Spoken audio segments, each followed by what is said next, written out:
Many video games borrow their weapon designs from the realm of science fiction. Lasers, plasma, alien, and infinite variations of each. Among the many, there is one weapon that many think is fake, or at least far off into the future. A weapon so enigmatic that even though there's plenty of documentation on it, game designers just can't seem to figure it out. The Coil Gun, more commonly referred to as a Gauss Rifle, typically being a sniper-like weapon, but also making appearances as an anti-armor weapon. More often than not, they're big, bulky, ugly things that look like they came out of a mad scientist's lab, or at least like it's some crazy new invention, when in reality, these weapons were made over 100 years ago. Many games get it very wrong. Others don't understand that there's a huge difference between a Gauss rifle and a railgun, and even the name itself, Gauss Rifle, is incorrect. So, what exactly is a Gauss rifle? Or more accurately, a Gauze Cannon or Gauss Gun? You might be surprised at how simple they really are, as they can be more or less described in a single word: electromagnets. There are different designs, but they all follow this same principle: electrically charged coils. In this simplified diagram, you'll see a multi-stage coil gun, or Gauss gun. When the weapon is fired, the first coil will be electrically charged, giving it a strong magnetic field that will pull and accelerate the projectile down the barrel towards it. It will then be switched off, and the second coil will be charged, accelerating the projectile even faster, and so on. The only real difficulty in the design is making sure the coils are switched on and off at the appropriate times to accelerate the projectile as quickly as possible. It's also worth noting that the projectile needs to be ferromagnetic. There are non-ferromagnetic projectile designs, but they would still require a ferromagnetic armature or insert behind the projectile. There's no situation where you can get away from magnetic materials.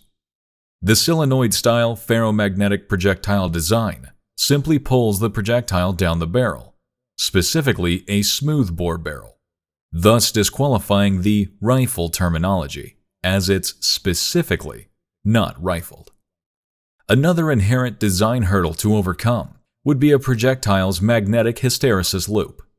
Put very simply, the hysteresis of the ferromagnetic projectile becoming magnetized due to the high-powered magnetic fields created by the coils would cause the projectile to slow down, as it would be attracted to the magnetic coils even after it had passed them. Each consecutive coil in the design would cause the projectile to become momentarily magnetized. After passing the coil, the magnetization would decay, thus creating a hysteresis loop. While one may think this could be overcome by using only a single coil, the energy needed to create a magnetic force of any reasonable strength would be massive, and the efficiency of the coil gun would be minuscule, meaning it would be using far more energy than it was capable of imparting onto the projectile in the way of velocity. Even coil guns with several stages, or coils, have abysmally low efficiency ratings, usually having only a single-digit percentage.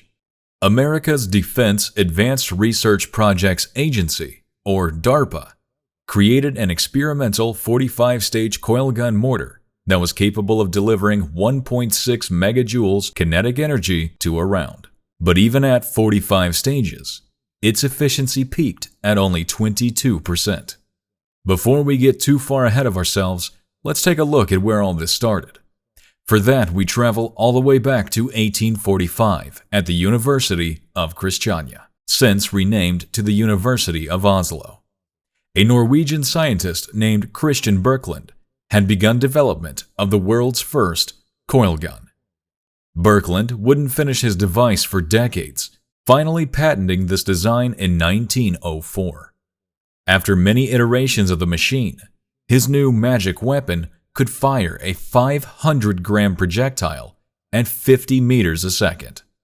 That's 0.000625 megajoules kinetic energy. Fast forward to 1933. Virgil Rigsby, an inventor from Texas would develop his own stationary coil gun, this one being powered by a large electric engine and generator, charging 17 electromagnets that would pull the steel bullet down the 32-inch barrel and fling them out at high speeds, while simultaneously feeding the next bullet from the magazine. This was a fully automatic machine gun, one with very enticing perks, like its ammunition. A traditional cartridge is made up of 5 main parts: the casing, the rim, the primer, the propellant, and finally, the bullet. When firing a traditional cartridge, the hammer will strike the primer, detonating the propellant and forcing the bullet down the barrel of the weapon. The recoil, or blowback, created by this explosion will usually be used to eject the remaining casing from the weapon and feed the next round in from the magazine. A coil gun has no need of propellant, since the magnets handle the acceleration of the bullet. This also removes the need of a primer, and effectively, the rest of the cartridge aside from the bullet itself. Producing bullets for the coil gun would be vastly more simple and safer than traditional cartridges. Another game changer granted by a coil gun isn't something that it has, but rather something it doesn't have. One of the small but very important parts of any modern soldier's kit is ear protection. The explosion of propellant from high-powered weapons and their muzzle report is not only dangerous to anyone near the end of the barrel, but is also irreversibly damaging to their ears. Magnets don't make a sound. The only noise you would hear aside from the sonic boom of the bullet, if it were traveling fast enough to create one, would be the motor powering the device. But even now, we have electric motors that can power a vehicle while remaining mostly inaudible. And without the explosion or clap of the gases escaping from the barrel behind the bullet from a traditional cartridge, the coil gun would be almost entirely silent. Rigsby would market the weapon to some of the world's militaries to sell his design. They all ignored him. For all of its perks, a coil gun comes with many drawbacks and practical issues, some of which we've already alluded to. But when it comes to the military, there's a whole other set of issues. Imagine for a moment that the efficiency of the weapon was acceptable and could be scaled down to the size of a modern, standard military firearm. Or, even more practically, the size of an emplaced defense weapon, like Rigsby's, but better. The issues multiply. For one, the complexity. Not necessarily in the components themselves. A motor is still a motor regardless of what it's powering. But depending on the type of projectile system used, and the to-be-expected likelihood of a soldier not treating the weapon as if it's a priceless porcelain family heirloom, could knock any of these systems out of alignment and lead to the compromised performance of the weapon or any other number of malfunctions. The only way to fix it would be to completely disassemble the weapon and then try to figure out which coil is a few millimeters or a centimeter out of alignment.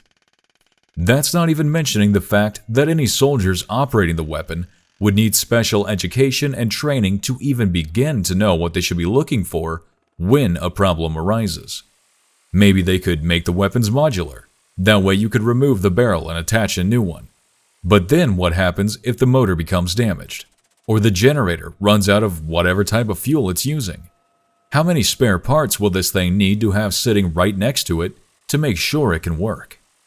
We Americans, along with many other major military forces in the world, still make use of the same heavy machine guns we did back in World War II.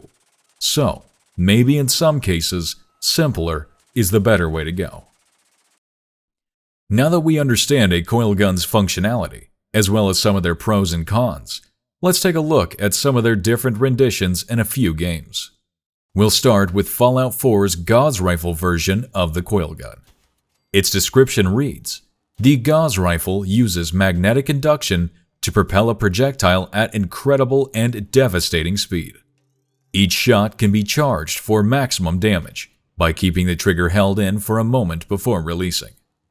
The design of the weapon externally seems very sensible at first glance, almost seeming like a larger cousin to a real-world, working, actual coil gun. But upon further inspection, you'll see that the design not only fails in efficiency, but is also extremely unsafe. Look at all of the exposed wiring. One doesn't need to go into any detail at all about how crazy that is to have massively electrically charged device like this with exposed copper wires, especially ones that are close together between what appear to be capacitors. While it would be strange for a game to require two different resources to fire a weapon, it's also worth mentioning that the player need only to have ammunition to fire it. There is never a time where the player needs to recharge its battery or refit any kind of fresh power source.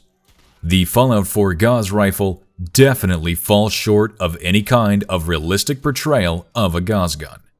But at least it's one of the few that uses the term Gauss Rifle instead of Railgun, even if Gauss Rifle is an entirely incorrect name.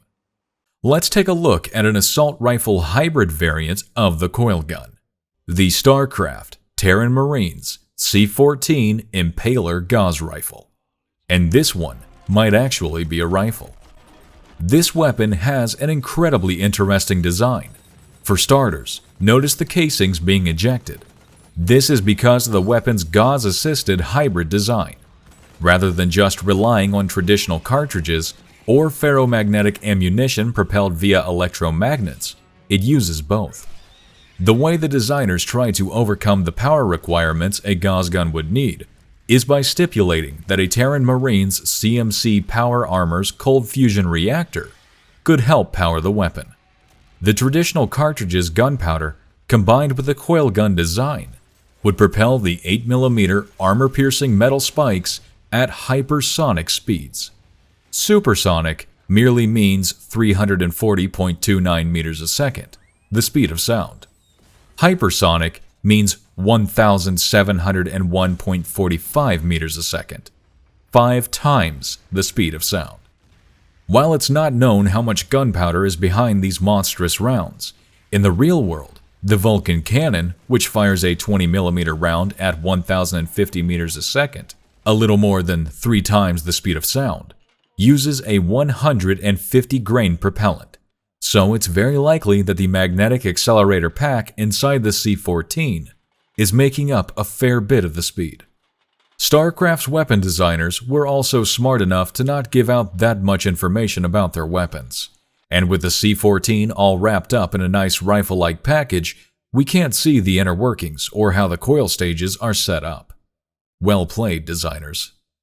Some games aren't entirely aware of what they've created, using the terms Gauss Rifle and Railgun interchangeably, two applications that both have to do with electromagnetic accelerated projectiles, but they are two forces created by entirely different principles. Where the coil gun or Gauze Cannon uses electromagnets to pull a projectile through a barrel, a railgun sends a massive electrical current through a pair of parallel rails that are bridged by either a sliding armature or a ferrous-based projectile. This massive electrical current creates what is known as the Lorentz force.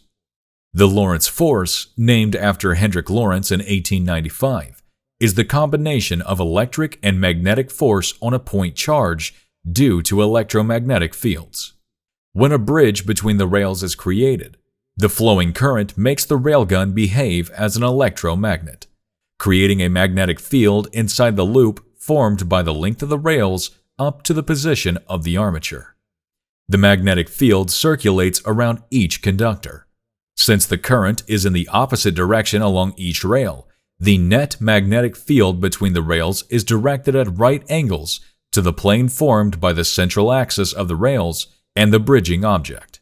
In combination with the current in the bridging object itself, this produces a Lorentz force, which accelerates the projectile along the rails.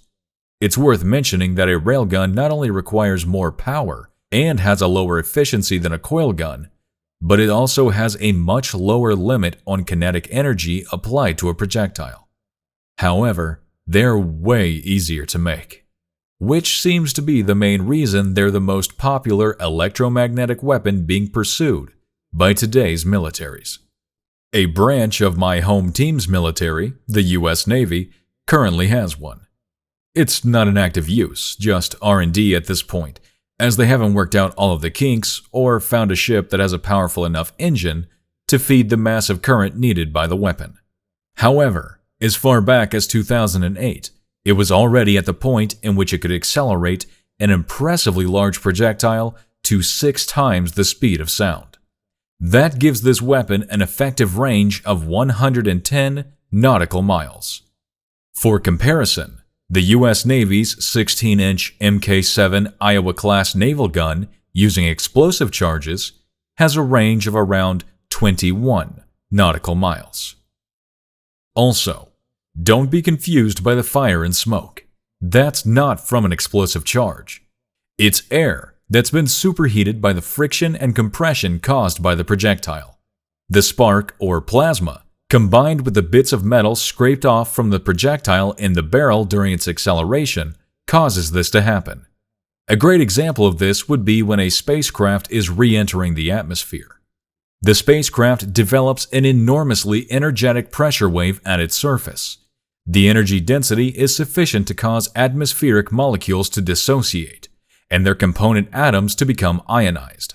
That's right, the fire around the spacecraft is actually a superheated shroud of incandescent plasma. Plasma doesn't behave like gas does when concerning the laws of conventional thermodynamics, although it does share one familiar property, a proportionality between the pressure and temperature in a contained system. This means when you apply a lot of pressure, it's going to give a lot of heat. That's why the space shuttle needs such extensive heat shielding. The plasma stream is electrostatically charged too, and so it concentrates at acute surface contours. Exchange a spacecraft's contours with bits of metal flying out of the end of a barrel, and this is the result. So, coil guns and railguns are two very different weapons, so much so that they cannot be used interchangeably. But that certainly hasn't stopped game developers, or at least the game's weapon and lore designers. Take, for example, the Halo series M68 Gauze Cannon, usually found mounted on the back of a Warthog. The M68 asynchronous linear induction motor, more commonly known as just the Gauze Cannon, is described as a weapon that fires hypervelocity, high-density projectiles, similar to those of a magnetic accelerator cannon, except on a smaller scale.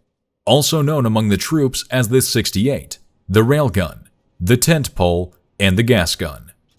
A linear motor is essentially what a railgun is. Rather than a motor that forms a circle to create torque, it's simply shaped to instead apply linear force and allow for the Lorentz force to take effect. So, their Gauze Cannon is actually a railgun. I'm not sure why they would also call it a gas gun, as there are no gases involved at all. But then again, I'm also not sure why the proper name for their weapon is essentially the M68 Railgun and is instead referred to as the M68 Gauze Cannon.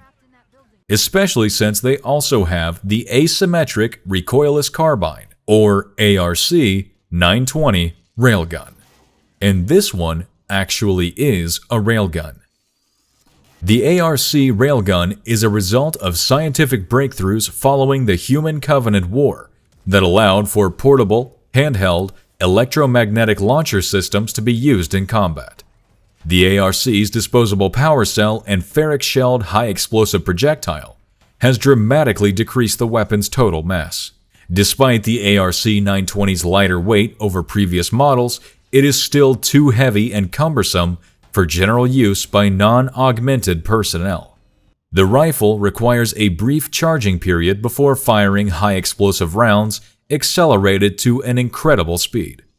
The explosive yield contained in the rounds adds to the kinetic force of the impact, making the weapon effective against both infantry and armor.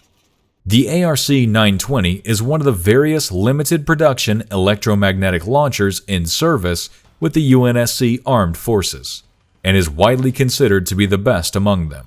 And it's easy to see why the ARC 920 is considered the best, since it defies the laws of physics. I'm sure everyone is well aware of Newton's laws of motion, so we won't delve too deep into that.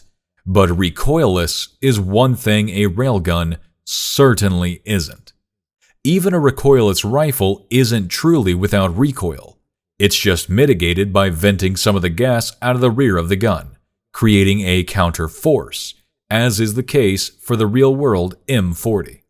The only type of weapons that can truly be considered recoilless are open-tube designs like the common RPG, though you'll still catch some of the backblast from the rocket.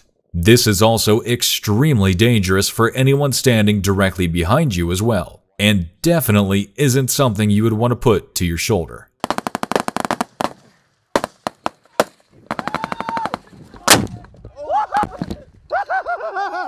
What the fuck was that? There are other designs for powerful weapons that try to absorb or spread out the force of the recoil from the weapon firing, but these are vastly less effective than using an equal counterforce or open design. And how exactly would you create a counterforce for a railgun? How can you offset the push and pull of magnets? Well, the easy choice that's sitting right in your hands: more magnets. Here we have our railgun. Let's add a second railgun in the opposite direction. This one will not fire a projectile. It will just have a sliding armature to bridge the rails.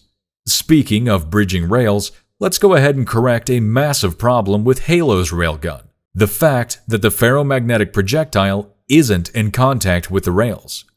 It will need to be the same length and power as the other, as well as being able to stop at the end. That way it doesn't go through your shoulder and whoever's standing behind you. We'll need to add a way for it to return to the start after firing, so we'll follow the ARC's single-shot design to make it easier on us. We'll give it a slide, one that's connected to the armature, so that when we fire the weapon, we can readily insert another round and close the slide manually, which will return the armature back to the power supply. It might not be the safest design, but this is what research and development is all about: getting fingers sliced off by shoddy designed railgun slides. We now have ourselves a recoilless railgun. Except now it takes twice as much power to use, and will potentially be more than twice the weight, as you'll need to reinforce this new section as much as the one that fires the round. In fact, since it has to be able to catch the armature rather than let it fly, it will need to be even stronger. Many video games borrow their weapon designs from the realm of science fiction. Gauze cannons and railguns, the stuff of space combat and distant future settings, are in our world today. While they may not be deployed just yet, they're certainly being worked on, every day getting closer to what the rise of the Dominion, the discovery of Forerunner technology, or the post-apocalyptic alternate reality thought would be many centuries or a different world in the making. Futuristic weapons in games aren't as far-fetched as they may seem, nor are they necessarily far off. Thanks for watching. This is Mitchell Godsend. Have a good one.